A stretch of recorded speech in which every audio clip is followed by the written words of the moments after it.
નમસ્કાર, નિર્માણ ન્યૂઝની વિશેષ રજૂઆત ઝરોડ કાર્યક્રમ સાથે હું છું યજ્ઞ ત્રિવેદી. દર્શક મિત્રો, આજે ઝરોડ કાર્યક્રમમાં ચર્ચા વિચારણા કરવાની છે એક બહુ મહત્વના મુદ્દાને લઈને. છેલ્લા ઘણા વખતથી ગુજરાતમાં જેમ કે ને કે નશાનો કાળા કારોબારની ઘટનાઓ ઘણી બધી સામે આવી છે.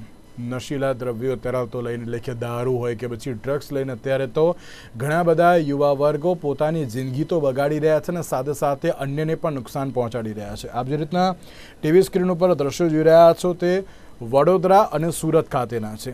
વડોદરામાં જે પ્રમાણે પહેલાં દારૂ પીને જે એક્ટિવા ચલાવ્યું ત્યારે અકસ્માત સર્જ્યો અને ત્યારબાદ જે પોલીસમાં મારી ઓળખાણ છે તેવું બતાવીને એક રોફ જમાવવાનો ટ્રાય કર્યો હતો. આ પહેલાં પણ વડોદરામાંથી આ જ પ્રકારની ઘટના જે સામે આવી હતી. યુવકે પિતા ડીવાયએસપી હોવાનો ખોટો દમ માર્યો હોવાની પણ વિગતો સામે આવી હતી અને જ્યારે ખબર પડી ત્યારે યુવક પોતે નશામાં ધૂત હતો. આ માત્ર વડોદરાની નહીં પરંતુ આ બાદ પણ સુરતની એક ઘટના સામે આવી હતી. સુરતના સિટી બસના વાયરલ થયેલા વિડીયોમાં એક જે યુવક એ ડ્રગ્સના નશામાં ધૂત જોવા મળી રહ્યો છે અને તે પણ અત્યારે તો એમ કહે ને કે બસમાં ગાળો બોલતો પણ અત્યારે જોવા મળી રહ્યો છે.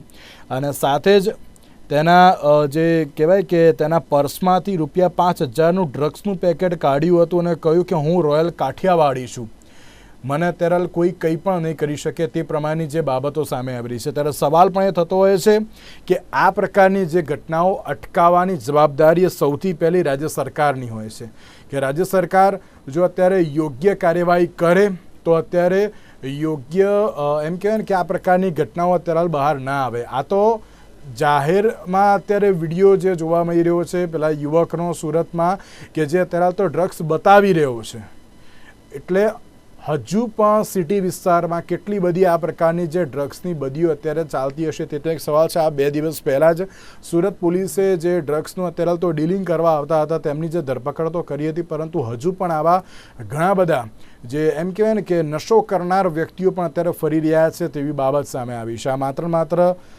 સુરત અને વડોદરાની નહીં પરંતુ અમદાવાદમાં પણ આ પ્રકારની જે ઘટનાઓ અત્યારે તો બની રહેતી હોય છે અને આને રોકવી પણ બહુ જરૂરી છે. તમામ મુદ્દાઓ પર ચર્ચા વિચારણા કરીશું.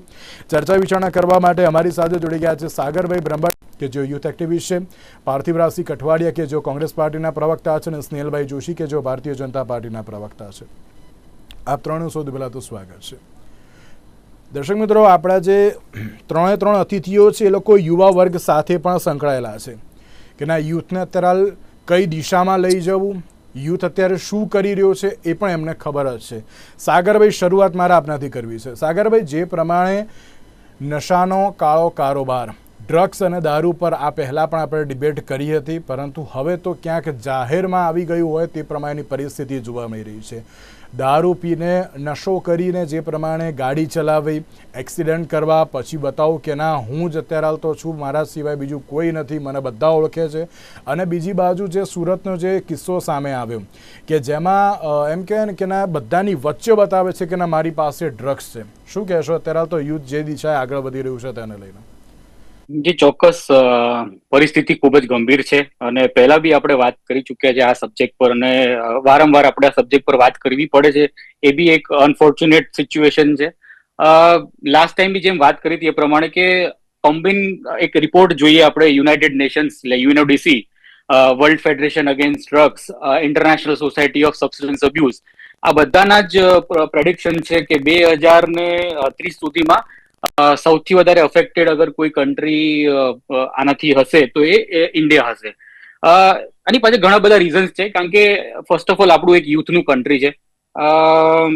ઘણી બધી કન્ટ્રીઝે જેમ કે આ ગાંજાને લીગલ કર્યું તો એના પાછળ આપણે બી એવું લાગે છે કે આપણે બી આવું બધું લીગલ કરીએ ને આની એક ફાયદો ઉઠાવીએ. ટેકનિકલી વિચારીએ અને સાયકોલોજીકલી વિચારીએ તો બહુ જ ગંભીર પરિસ્થિતિ છે અને આની પર ચર્ચા કરવી એટલા માટે જરૂરી છે, આની પર રોક લાવવો એટલા માટે જરૂરી છે, કારણ કે આગળ આપણે જો એવું કહેતા હોય કે આપણે nation of youth, country of youth, અને જો યુથ જ આટલું બધું આ બધા નશાના કારોબારમાં અને નશામાં જો આટલું બધું પરોવાયેલું હશે તો આપણે કઈ દિશામાં આગળ વધીશું? જ્યારે આપણે નાસાના સાથે કોમ્પિટિશનની વાત કરતા હોય અને એટ ધ સેમ ટાઈમ આપણા યુથ જે આટલા બધા લેવલના નશા અત્યારે આપણે જોવા મળે છે, અલગ અલગ પ્રકારના નશાઓ હવે તો કરતા થઈ ગયા છે અને એક્સપેરિમેન્ટલ નશાઓ બી કરતા થઈ ગયા છે. હવે એમને ખબર પડે છે કે ફાર્માના એટલે રેડ કફ સિરપ્સમાંથી બી નશો થાય છે, ફેન્ટાનિલ જેવી વસ્તુઓમાંથી બી નશો થાય છે. એટલે it is a very critical situation અને આની પર ગંભીર રીતે બધી જ સરકારે, પોલીસે, નાર્કોટિક્સ ડિપાર્ટમેન્ટ છે. હાજી, એ સુરતના વિડીયોમાં જે વ્યક્તિ જે સિટી બસમાં બેઠો હતો એની નીચેથી એક સિરિંજમાં મળી આવી હતી અને જે નશો કર્યો હતો તેની બોટલ પણ મળી આવી હતી. એટલે કે ક્યાંક એવી રીતે પણ અત્યારે તો નશાકારક દ્રવ્યો વધી ગયા હોય ને તે પરિસ્થિતિ છે.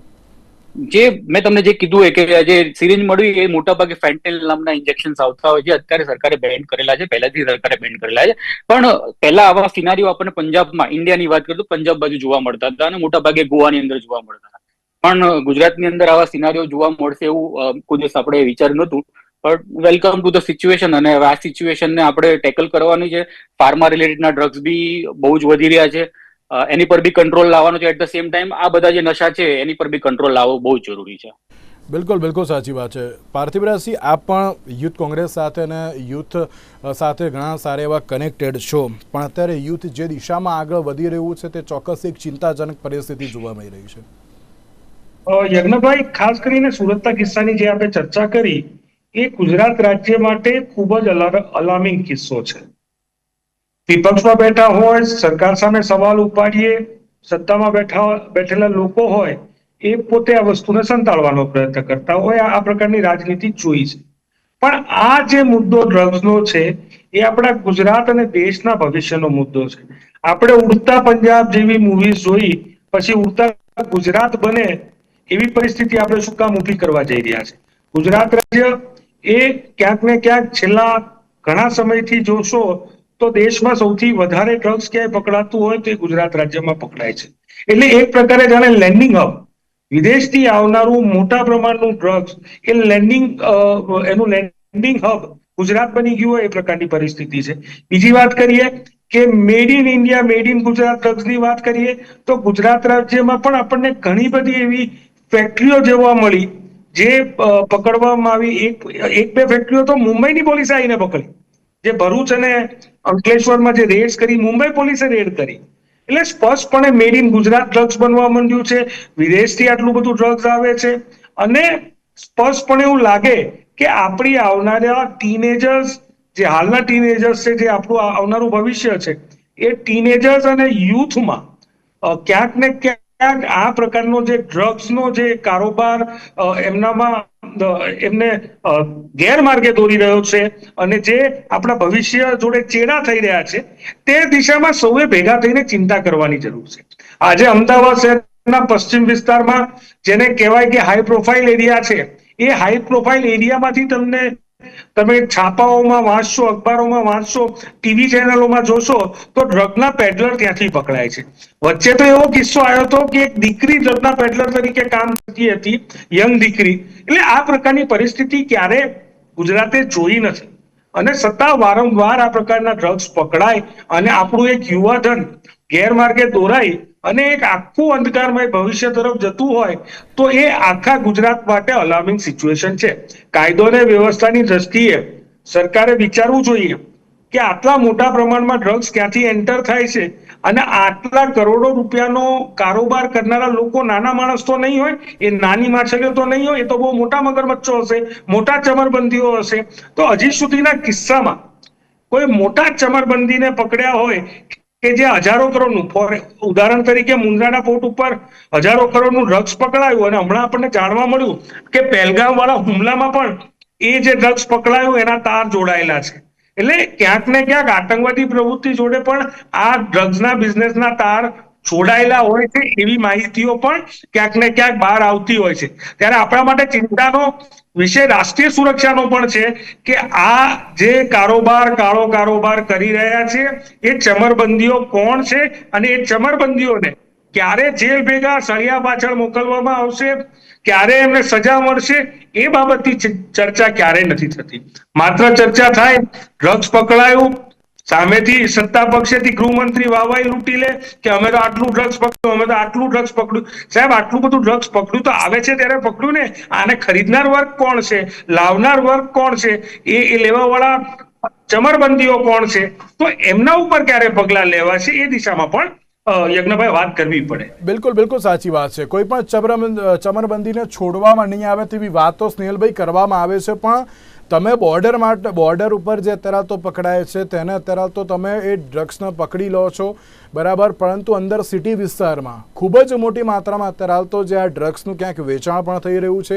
લેનાર વર્ગ પણ અત્યારે તો એટલો જ છે સામે, યુવા વર્ગ અત્યારે તો એમ કહે ને કે ના એ દિશામાં પણ આગળ વધી રહ્યો છે. જવાબદારી ચલો યુથ એક્ટિવિસ્ટ એ બધાની તો છે, પણ સાથે સાથે રાજ્ય સરકારની પણ છે કે આ બધી પ્રવૃત્તિઓને રોકવી બહુ જરૂરી છે. સ્નેહલભાઈ. યજ્ઞભાઈ, આ એક સામાજિક દૂષણ છે અને જેમ બંને મિત્રોએ વાત કરી તે આપણા યુવા ધન આપણું ગુજરાતનું એ વેડફાય નહીં એ જાળવવી આપણી સૌની જવાબદારી છે. દરેક પક્ષના લોકો, દરેક જાતિ, ધર્મ, સમુદાય, સંપ્રદાય, વિચારધારા બધા એક સાથે આમાં અવાજ ઉઠાવવાની જરૂર છે. ગુજરાત સરકારની જ્યાં સુધી વાત કરીએ યજ્ઞભાઈ, તો છેલ્લા 1 વર્ષની અંદર લગભગ 3000 કરોડ જેટલું એપ્રોક્સિમેટલી, કદાચ એનાથી પણ વધારે ડ્રગ્સ ક્યાંક મેન્યુફેક્ચર થતું હોય કાં તો ક્યાંકથી ઇન્વોલ્વ થઈને લોકો એને અંદર ટ્રાફિક કરીને લાવતા હોય. એ ગુજરાતના યુવાનોથી એ સરકાર અને સરકારના વિભાગો અને પોલીસ અને એટીએસ સતર્કતાના લીધે એ આપણે અટકાવી શક્યા છે. આ પહેલી વાત છે. બીજી વાત એ છે કે સાચી વાત છે ભાઈની કે જેમ ઉડતા પંજાબ બન્યું એવું કોઈ પણ રાજ્ય ના બનવું જોઈએ, ભારતનું કોઈ પણ રાજ્ય. અને ઉડતા પંજાબના મૂળમાં કોણ હતા? તો એમના કેપ્ટન અમરિન્દર સિંઘે જ કહ્યું હતું કે અમારી પાર્ટીના લોકો આ બધામાં ઇન્વોલ્વ છે ને એ રીતે એમને રાજીનામું આપ્યું હતું.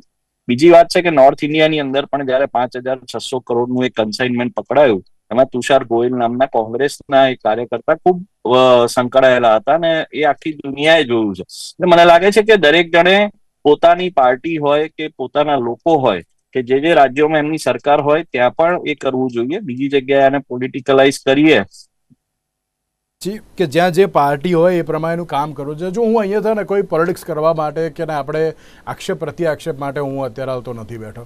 મારે એક જ વાત મારે કરવી છે કે ના યુવા વર્ગ અત્યારે હાલ તો ખોટી દિશા તરફ જે આગળ વધી રહ્યું છે, રાજ્ય સરકારે તેના માટે પગલાં લેવા બહુ જરૂરી છે.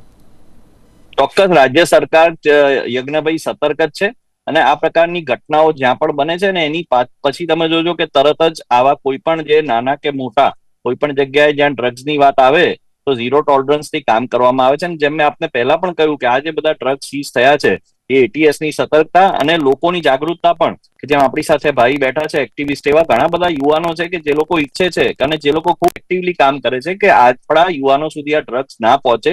એટલે ગુજરાતની ભૂપેન્દ્રભાઈની સરકાર પણ આના માટે કટિબદ્ધ છે. કેન્દ્ર સરકાર અને કેન્દ્ર સરકારની એજન્સીઝ પણ આના માટે સતર્ક છે અને દરેક એજન્સી જયારે ડ્રગ્સની વાત આવે તો ચોક્કસપણે એકજૂટ થઈને આ રીતે રેડ કરે છે અને પકડવાનો પ્રયાસ કરે છે. અને આપણા ગુજરાતના યુવાનોથી સિટી વિસ્તારમાં અત્યારે સાહેબ વેચાઈ રહ્યું છે.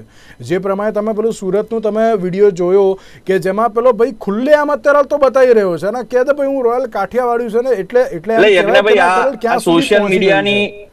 સોશિયલ મીડિયાની દુનિયામાં આપણે એ પણ જોયું છે કે ઘણા યુવાનો જે છે તે ખૂબ જ ઘેલછામાં હોય છે પોતાની જાતને ફેમસ કરવાની.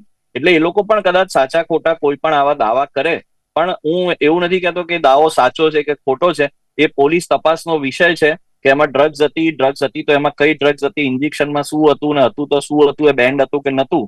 પણ આ જે ઘટના થઈ એ ચોક્કસ શરમજનક છે અને યુવાનોને પણ હું આપના માધ્યમથી કહેવા માંગુ છું કે આ પ્રકારના પોતે ફેમસ થવા માટે થઈને કે એ રીતે કોઈ પણ કારણસર આવું કોઈ વસ્તુનું સેવન કે હું આવું કોઈ સેવન કરું છું કે એવું કોઈ સોશિયલ મીડિયા પર પણ અપલોડ કરી અને પોતે જે સસ્તી પ્રસિદ્ધિ મેળવવા માંગે છે એનાથી ઘણા બધા યુવાનોને મેસેજ પણ ખોટો જાય છે. ને આ પ્રકારની વાતો જે છે અને આપણે પણ આ ડિબેટ કરી તો હું એમ કહું છું કે સારું છે કે આના માધ્યમથી આપણે સતર્કતા દાખવી અને બધા ભાઈઓ, વિપક્ષના ભાઈઓ અને એક્ટિવિસ્ટ ને બધા જ એક જ સુરમાં આપણે આજે કહી રહ્યા છે કે ડ્રગ્સને આપણે કેવી રીતે રોકી શકીએ. પણ જો આઈડિયલ સિચ્યુએશન એ છે કે યુવાનો જ ખુદ જાગૃત હોય, યુવાનો ખુદ જ એટલા બધા એક્ટિવ હોય કે આજુબાજુમાં કોઈ પણ આવી એક્ટિવિટી થતી હોય તો એને રોકે. ને જો એવું લાગે કે રોકી ના શકે તો એ સત્તાવાર જે લોકો છે એ લોકોને જાણ કરે. અને અમે પણ સરકાર તરીકે પણ કટિબદ્ધ છે કે આવી કોઈ પણ નાનામાં નાની માહિતી હોય તો એને જે તે રીતે જે સોર્સથી આવી હોય એને સિરિયસલી લઈ એની પર ફાસ્ટ એક્શન લેવી, એની પર ક્વિક એક્શન લેવી, કોઈ પણ જાતના ભેદભાવ વગર એક્શન લેવી. જી સ્નેહલભાઈ, ઉદાહરણરૂપ કાર્યવાહી બહુ જરૂરી છે હવે અત્યારના સમયમાં.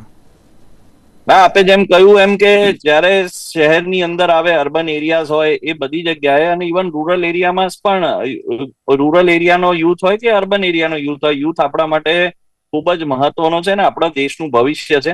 એટલે ચોક્કસપણે મને એવું લાગે છે કે આ જે ડ્રગ્સ છે એને કોઈ પણ રીતે આપણે રોકવું જ રહ્યું. જી યજ્ઞભાઈ. જી પાર્થિવ રાશિ, લાગે છે કે ના અત્યારે તો યોગ્ય કાર્યવાહી થશે તેમ? યજ્ઞભાઈ, ખાસ કરીને સ્નેહલભાઈએ જયારે પેલા સામાજિક બદીની વાત કરી અને સામાજિક બદીથી રાજનૈતિક ઘટનાનું રાજનીતિકરણ કર્યું, ત્યારે સુરતની ઘટનાની વાત આવે તો વિકાસ આહિર કરીને ભારતીય જનતા પાર્ટીના યુવા મોરચાનો કાર્યકર હોદ્દેદાર ડ્રગ પેડલર તરીકે પકડાયો હતો. એ પણ આપણે જોયું છે. સત્કાર કૌર ગહેરી કરીને ભાજપાની કાર્યકર્તા ડ્રગ માફિયા તરીકે પંજાબમાં કામ કરતી હતી, એ પણ આપણે જોયું છે. અમિત કુમાર કરીને ડ્રગ માફિયા હરિયાણાનો ભાજપનો કાર્યકર આગેવાન નેતા બરાબર, એ પકડાયો, એ પણ આપણે જોયું છે. હરીશ અંજાના કરીને ડ્રગ્સ માફિયા મધ્યપ્રદેશનો ભાજપ જોડેના કનેક્શનને આપણે જોયું છે. નિમાઈ રોય કરીને એક વ્યક્તિ વેસ્ટ બેંગાલનો, જેનો સીધો કોન્ટેક્ટ ભાજપથી હતો. એટલે આ તો સ્નેહલભાઈને ભારતીય જનતા પાર્ટીના ડ્રગ પેડલરો જે એમની પાર્ટી જોડે જોડાયેલા છે એના નામ ખાલી યાદ કરાવું છું. હવે બીજી વાત ઉપર આવું. ગુજરાત રાજ્ય મેં જયારે વાત કરીને હું ડંકાની ચોટ ઉપર એટલા માટે કહી શકું છું કે ડેટા બોલે છે. ગુજરાત રાજ્યના દરિયા કિનારા ઉપર માત્ર વર્ષ 2022-23માં 1500 કિલો જેટલું ચરસ બિનવારસી અલગ અલગ સમયે એ ક્યાંક કોસ્ટલ ગાર્ડને મળ્યું, ક્યાંક પોલીસને મળ્યું, અલગ અલગ જગ્યાએ. અને માત્ર પહેલા કચ્છના કિનારા ઉપર મળતું હતું ને એવું કહેતા હતા કે આપીને ભાગી જતા હતા. નહીં, છેક કચ્છથી લઈ અને છેલ્લે તો વલસાડના કિનારા સુધી પણ મળ્યું છે. ત્યારે વલસાડ અને નવસારીના કિનારા ઉપર પણ બિનવારસી ચરસના પેકેટો મળ્યા છે. આના 1500 કિલો જેટલું માતબર, જેને કહી શકાય ક્વોન્ટિટી 1500 કેજી, અને 1500 કેજી નથી આપવા વાળો પકડાયો, નથી લેવા વાળો પકડાયો. એટલે ચિંતાનો વિષય ઉભો થાય છે. સરકાર ઉપર સવાલ એટલા માટે ઉભો થાય છે કે આટલી કિંમતની ડ્રગ્સ ગુજરાત રાજ્યમાં આવે અને આટલી કિંમતનું ડ્રગ્સ ખરીદનારે ના પકડાય અને મોકલનારે ના પકડાય. એટલે આ તો સવાલ થાય છે મોટો. બીજું કે જેટલા ડ્રગ્સના કેસીસ થયા છે ગુજરાત રાજ્યમાં, જેટલું ડ્રગ્સ પકડાયું છે, એનો કન્વિક્શન રેટ જુઓ તમે. કન્વિક્શન રેટની શું હાલત છે, કેટલો નીચો છે. ત્રીજી વાત, કેટલા કેસીસમાં જે ગુનેગારો જેમના ઉપર આરોપ છે એ તોમતદારોને પકડવામાં હજી પોલીસ ઊંડી ઉતરી નથી. ઘણા બધા ભાગેડુઓ છે. ત્રીજી વાત કરીએ આ મુદ્દા ઉપર એટલા માટે કે આટલા હજાર, મેં પહેલા જ કીધું હતું કે આટલા હજારો કરોડનો ડ્રગ્સ જે વ્યક્તિ મંગાવતો હશે તો મોટો મગરમચ્છ હશે, એ ચમરબંધી હશે. એ ચમરબંધી સુધી હાથ પહોંચાડવામાં ક્યાંક ને ક્યાંક નિષ્ફળ રહ્યા છે, એ પણ હકીકત છે. બીજું, મેડ ઇન ગુજરાત ડ્રગ્સમાં હું તો એવું કહું છું કે સીબીઆઈની ઇન્કવાયરી કરવામાં આવે મેડ ઇન ગુજરાત ડ્રગ્સમાં કોણ કોણ ઇન્વોલ્વ છે. આ બરોડામાં સાવલીમાં ફેક્ટરીમાં ડ્રગ્સ પકડાયું હતું, એ ફેક્ટરીમાં કોના હાથ છે એ પણ તપાસવામાં આવે, સીબીઆઈ ઇન્કવાયરી મૂકવામાં આવે તો ખબર પડશે કે દૂધનું દૂધ ને પાણીનું પાણી થઈ જશે.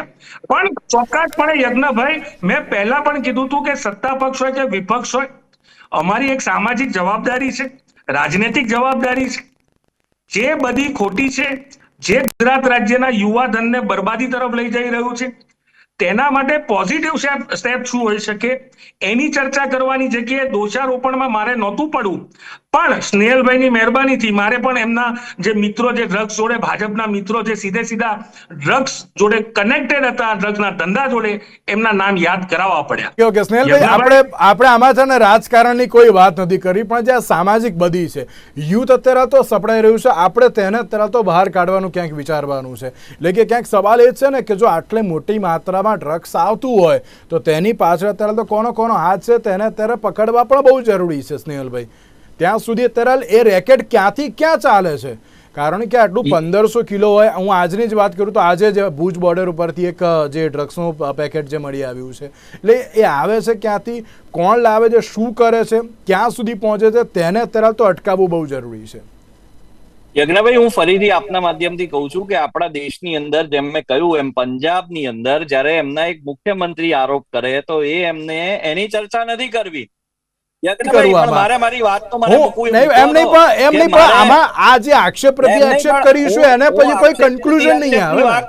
એની વાત આક્ષેપ પ્રત્યાક્ષેપ નો વાત એટલે છે કે એમને જે રીતે બધા નામ ગણાયા, પણ જયારે આખા રાજ્ય એમને ડ્રગ્સમાં ઉમી દીધા અને એમના જયારે મુખ્યમંત્રી કક્ષાના વ્યક્તિ જયારે TV પર આવીને કે તો તમે લોકો આ બધી વાત કરે.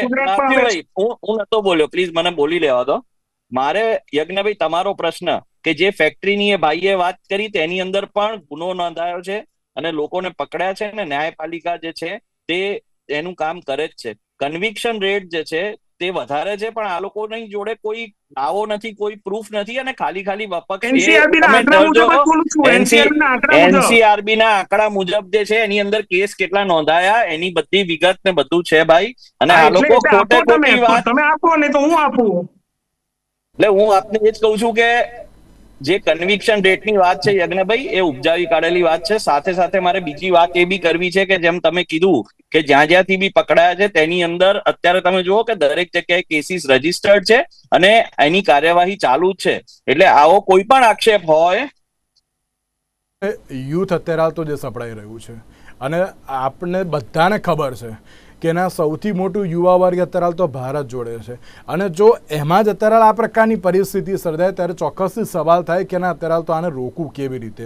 સો મારે આમાં કોઈ પોલિટિક્સ કે એવું કંઈ નથી જોઈતું, બસ આ યુવા વર્ગ જે અત્યારે ખોટી દિશા તરફ આગળ વધ્યો છે આપણે તેને રોકવાનો છે.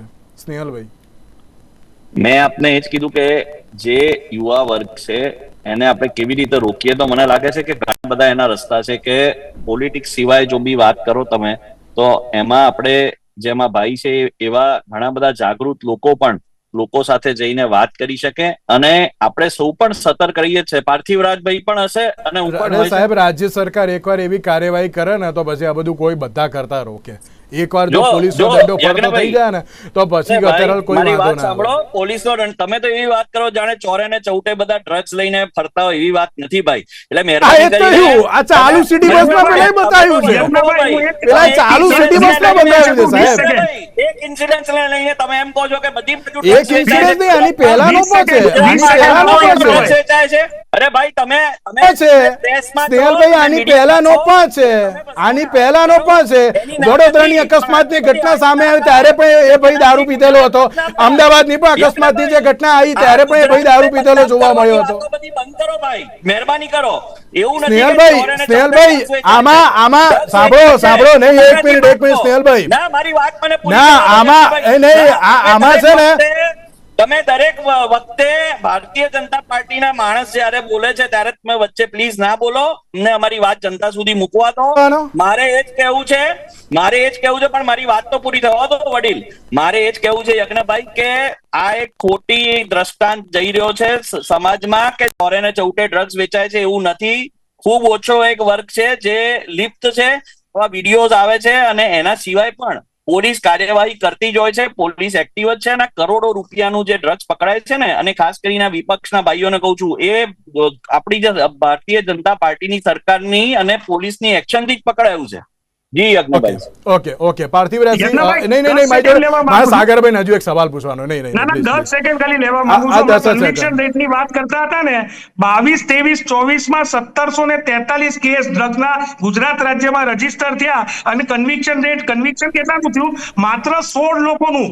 1700 કેસમાં કન્વિક્શન કેટલા લોકોનું થયું? માત્ર 16. અને આ આંકડો છે ને કેન્દ્ર સરકારનો, ભારતીય જનતા પાર્ટીની સરકારનો છે. સાગરભાઈ, લાગે છે કે ના યુથ બહાર આવશે તેમાં આમાંથી શક્ય છે?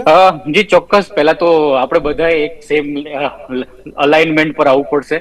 બધી જ પાર્ટીઓએ અલાઇનમેન્ટ પર આવવું પડશે. બધા જ કેન્દ્ર સરકારની બધી એજન્સીએ અલાઇનમેન્ટ પર આવવું પડશે. મીડિયાનો સપોર્ટ જોઈશે. ઘણા બધા 26મી June International Day Against Drug Abuse United નેશન્સે ઘોષિત કર્યો છે અને આપણે બધાને સેલિબ્રેટ કરીએ છીએ. હું એવું ઈચ્છીશ એઝ અ સોશિયલ એક્ટિવિટીઝ મારે આ ચર્ચામાં ના પડવું જોઈએ, પણ મને એવું લાગે છે કે જો આ જે પર્ટિક્યુલર ટોપિક છે બહુ સેન્સિટિવ ટોપિક છે અને આમાં પોલીસનો ફૂલ સપોર્ટ એટલા માટે છે જે અમે બી એને એક્સપિરિયન્સ કર્યો છે. પોલીસ બી ઘણી જાગૃત છે આ બધા વસ્તુમાં. જયારે બી અમે કોઈ પ્રસ્તાવના લઈને જઈએ છીએ કે ભાઈ અમારે આવો અવેરનેસનો કોઈ પ્રોગ્રામ કરવો છે કે અવેરનેસની કોઈ એક્ટિવિટી કરવી છે, તો સરકાર તરફથી બી સપોર્ટ મળે છે અને પોલીસ તરફથી બી સપોર્ટ મળે છે. એટલે ટેકનિકલી હું એવું ઈચ્છું છું કે જો આપણે એ વેવ લેન્થ પર જઈએ અને એ સ્ટ્રીમ લાઇન પર કામ કરીએ અને અવેરનેસના કેમ્પેન્સને વધારે, કારણ કે awareness is the only way જે આપણે આ કન્ડિશનને અલાઇન કરી શકીશું. પ્લસ જેટલા સોશિયલ મીડિયાના માધ્યમ છે એમાં નેટફ્લિક્સ, જેમ તમે એમ કીધું કે પેડલર્સની સંખ્યા વધી ગઈ છે, તો નેટફ્લિક્સ પર ને બધી કેટલી બધી એમેઝોન ને બધા પર એવી સિરીઝ બી બનતી છે અને એનાથી લોકો યુથ એટ્રેક્ટ થાય છે. લોકોને એને પાછળની ચકાચોંધ દેખાય છે કે આટલા પૈસા કમાઈ ગયો, પેલો ડ્રગ પેડલર ફરારી લઈ આવ્યો. એટલે આ બધું જોઈને યુથ એટ્રેક્ટ થાય છે. એ બધા પ્લેટફોર્મ પર આપણે આ કન્ટેન્ટ આવે છે એની પર કેવી રીતે રોક લાવી શકીએ, મને એવું લાગે છે એ બધા કામ કરીશું તો વધારે સારી રીતે આપણે વર્કઆઉટ કરી શકીએ. અને લાગે છે કે ના યુથ અવેર થશે તેમ? અવેરનેસ અને education is the only way. બાકી અત્યારનો યુથ બહુ જ અત્યારે જબરજસ્ત એક્ટિવ છે, હાઈપર એક્ટિવ છે. એને ક્યુરિયોસિટી છે બહુ બધું નવું નવું ટ્રાય કરવાની. એટલે જે એજ હતી 20, 21 વર્ષ, 22 વર્ષ ફર્સ્ટ ટાઈમ કોઈને ફર્સ્ટ હેન્ડ સ્મોકિંગ કરવાની, અત્યારે એ જ યુથ 8 વર્ષ, 10 વર્ષ, 11 વર્ષ, 12 વર્ષના એજમાં ફર્સ્ટ હેન્ડ સ્મોકિંગ કરે છે. અને અત્યારે સ્મોકિંગનો ટ્રેન્ડ ચેન્જ થઈને વીડનો એક નવો ટ્રેન્ડ આવી ગયો છે. તો ચેન્જ કરવું પડશે, મને એવું લાગે છે. થશે એવું આપણી પાસે ઓપ્શન જ નથી.